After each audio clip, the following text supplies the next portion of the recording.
Siyəzən rayonunda fəaliyyət göstərən 10 saylı xüsusi təyinatlı yol istismarı MMC-nin bir qrup əməkdaşı işdən çıxarıldıqlarını iddia edir. Onların sözlərinə görə, əksəriyyəti müddətsiz əmək müqaviləsi ilə çalışsa da, qəfil şəkildə işdən azad olunacaqları bildirilib. İşçilər deyirlər ki, qərarın səbəbi onlara izah edilməyib. Bizə ani momentdən dedilər ki, işdən azadsınız. Ayın birindən işdən çıxacaqsınız. Quba yolunda təmizlikdə idik. ABT zəng edirlər ki, bəs işdən azadsınız. Səbəb göstərmədilər. Durub gəlmişik biz də bura, baş idarəyə. Burada da səbəb göstərmirlər. Bizi heç yerə görə yanan yeri səkişin salırlar. Səbəbini gəlmişik ki, açıqlasınlar yerinə görə.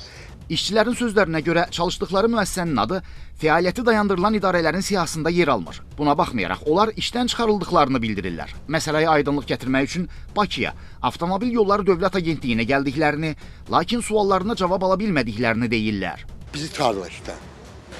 Kız gələnləri çağırmırlar işdən. Nəyəcə, bu idarə bağlamış, onlar da çıxarsınlar. Yəni, bu 14-15 silah var ki, çağırıb atıb bayrağı. Niyə görə? Bizim idarə bağlanmayıb. Hamı idarələr bizə birləşir. Sən gör bunun şeyinə bax ki, bizi deyir ki, siz lazımsınız. Nətər biz lazımsınız? Onlar bizə birləşib də. İdarənin hüquqi ünvanı Siyəzən rayon Yenikənd kəndidir. Biz o müdürün üzünü görməmişik. 2 ildə 2 dəfə görmüşük. Yəni, nə qəbuluna düşə bilirik, nə bir tapa bilirik. Şikayətçilər bildirirlər ki, əsas istəkləri əvvəlki iş yerlərinə qayıtmaqdır. Onların sözlərinə görə, aldıqları əmək haqqı ailələrinin əsas dolanışıq mənbəyidir və işdən çıxarılma qərarına yenidən baxılmasını istəyirlər. İstəyimiz odur ki, işimizə işləyək, hamımız fəhli adamıq, 440 manat, 450 manat maaş alır, ailə dolandırırıq, xəstəsi olan var, evinə çörək aparan var, dolanmaq istəyirik də. 40 nəfərə yaxın adam var, çıxarılmış.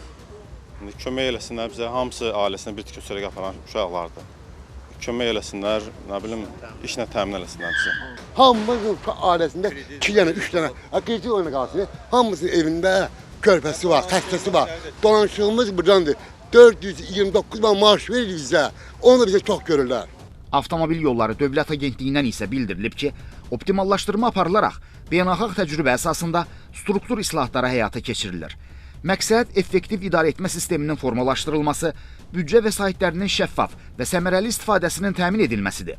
Qeyd olunub ki, bu islahatlar agentliyin uzun müddətli inkişaf strategiyasının tərkib hissəsi olmaqla ölkədə yol infrastrukturunun müasir standartlara uyğun inkişafına xidmət edir.